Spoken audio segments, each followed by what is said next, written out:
conquête de la souveraineté passe avant tout par l'exploitation des ressources nationales au profit de nos populations.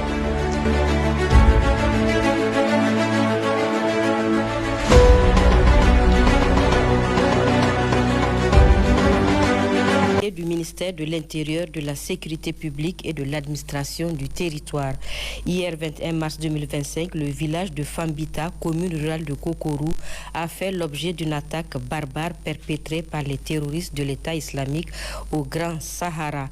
En effet, c'est vers 14 h, alors que les fidèles musulmans accomplissaient la prière collective du vendredi, que ces terroristes lourdement armés ont encerclé la mosquée pour opérer leur massacre d'une rare cruauté. Non satisfaits de leur ignominie, ils ont systématiquement incendié le marché et les habitations au cours de leur repli. Le bilan provisoire communiqué par les forces de défense et de sécurité déployées en intervention s'établit ainsi qu'il suit: 44 martyrs, tous civils, 13 blessés, dont 4 graves pris en charge.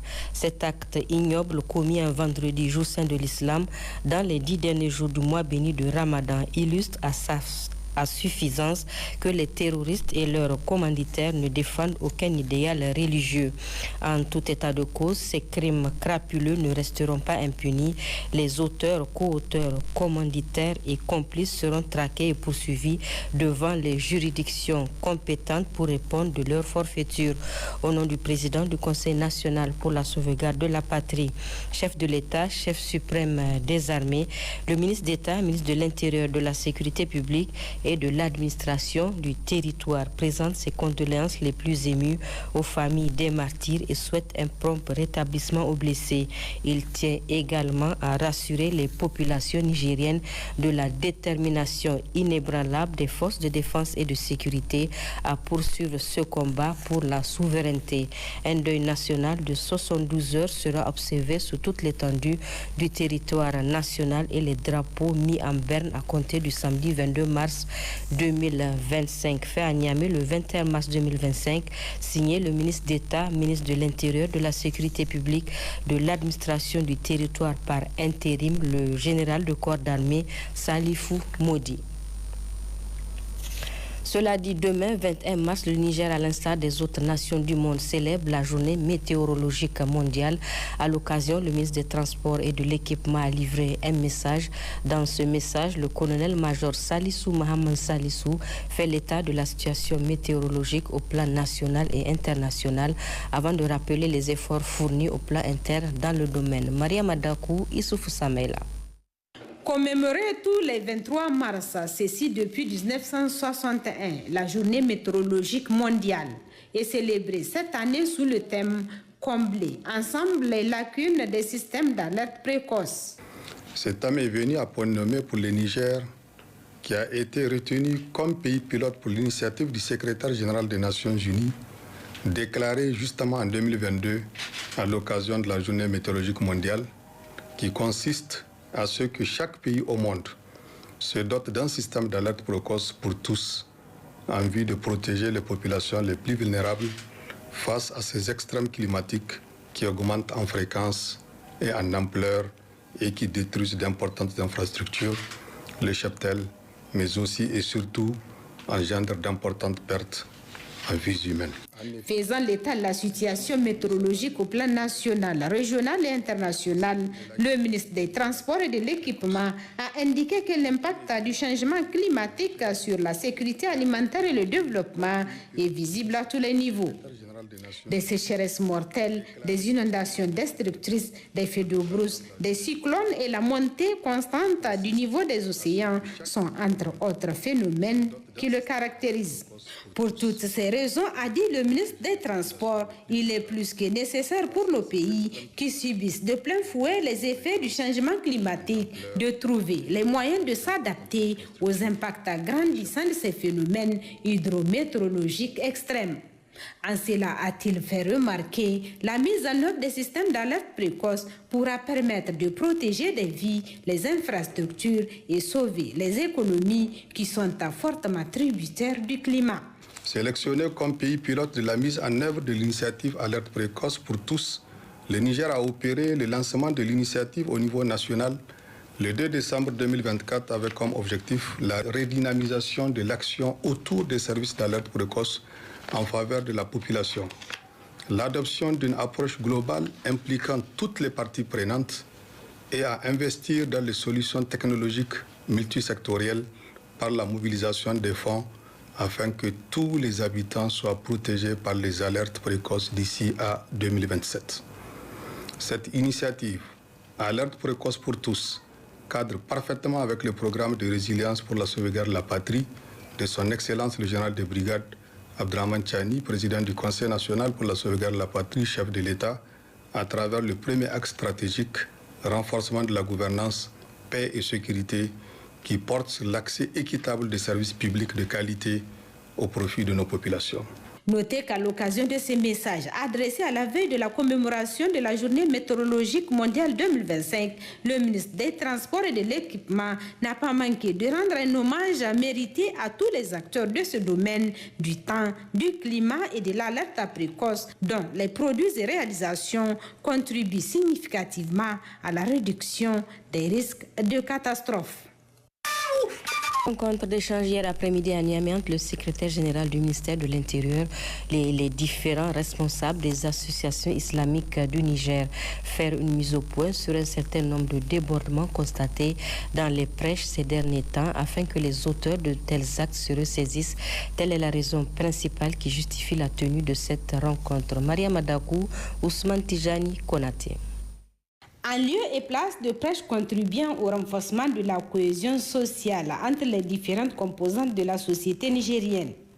Le phénomène auquel on assiste ces derniers temps au niveau de certaines régions du pays, ce sont des prédications dans lesquelles certains oulémas se permettent de s'attaquer à une catégorie de Nigériens n'appartenant pas à la confession musulmane.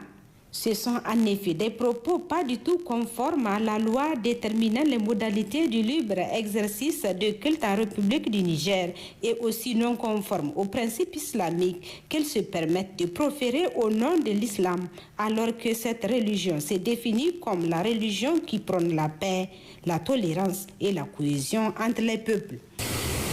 En tant que ministère en charge des affaires religieuses, il est de notre devoir, quand il y a un constat qui est fait, et surtout quand au niveau des plus hautes autorités on le constate et qu'on le relève, il est de bon ton qu'on rencontre les associations mères pour qu'elles puissent faire descendre les messages, en tout cas sur l'ensemble de nos concitoyens qui sont dans la pratique de la religion musulmane. Et vous avez remarqué, pour montrer que c'est une préoccupation, en tout cas au plus haut sommet de l'État, qu'à l'occasion de ces messages, chaque fois le président fait référence à cette cohésion sociale. Et au niveau de 5 thématiques des assises nationales, vous avez bien, il y a une place qui a été réservée à cette cohésion sociale. Donc nos différents services, en tout cas, nous ont relevé qu'il a été constaté dans les prêches ces derniers temps, il y a beaucoup d'impairs qui ont été relevés. Certains de nos frères en islam, en tout cas, se permettent de poser des actes qui sont contraires aux textes qui réglementent les prêches au Niger. Il s'agit essentiellement de ce point sur les prêches, pour qu'on attire l'attention de vous, premiers responsables en tout cas de notre communauté, pour que vous preniez acte et sensibiliser les Nigériens pour qu'ils comprennent qu'on ne peut pas fonctionner et on ne peut pas aller dans le sens de l'intolérance religieuse. Étant donné qu'ils aient été regroupés pour être éclairés sur ces faits qui se sont d'abord déroulés à Agadez, puis à Zander et enfin à Difa, afin qu'ils puissent à leur tour sensibiliser la base à bannir ce type de pratiques. Le commissaire général de police, secrétaire général du ministère de l'Intérieur, de la Sécurité publique et de l'administration du territoire a insisté sur la nécessité pour tous de se conformer aux textes en vigueur. Seule chose qui permettra aux filles et fils du Niger de vivre en harmonie, tel que recommandé par le président du CNSP, chef de l'État, qui a d'ailleurs invité les Nigériens à bannir la haine et à cultiver l'esprit de tolérance pour qu'il règne la paix et la quiétude au Niger. Répondant à ces préoccupations soulevées, ces leaders religieux ont notifié au secrétaire général du ministère de l'Intérieur d'avoir pris bonne note. Aujourd'hui, 22 mars, la communauté internationale célèbre la Journée mondiale de l'eau, un événement officiellement lancé ce matin par le secrétaire général du ministère de l'Hydraulique, de l'Assainissement et de l'Environnement. Initiative du réseau des journalistes pour l'eau, l'hygiène et l'assainissement qui a pour thème l'eau, outil de souveraineté. Jocelyne Amoussou, Habibou Abdraman. L'eau, c'est la vie, a-t-on coutume de dire. Encore faut-il que son accès à tous soit équitable et abordable. C'est l'un des combats que mène le réseau des journalistes pour l'eau, l'hygiène et l'assainissement REGIA depuis sa création. Pour cette édition 2025 de la Journée mondiale de l'eau, le REGIA a invité tous les acteurs concernés, des autorités aux apprenants, pour se pencher sur les défis qui restent en matière d'accès de tous les Nigériens à l'eau potable. Un combat que salue vivement le secrétaire général du gouvernorat dans son discours de bienvenue. L'eau est bien plus qu'une simple ressource naturelle. Elle est la source de la vie, le socle du développement économique, social et environnemental. Cependant, nous le savons tous, les défis restent immenses.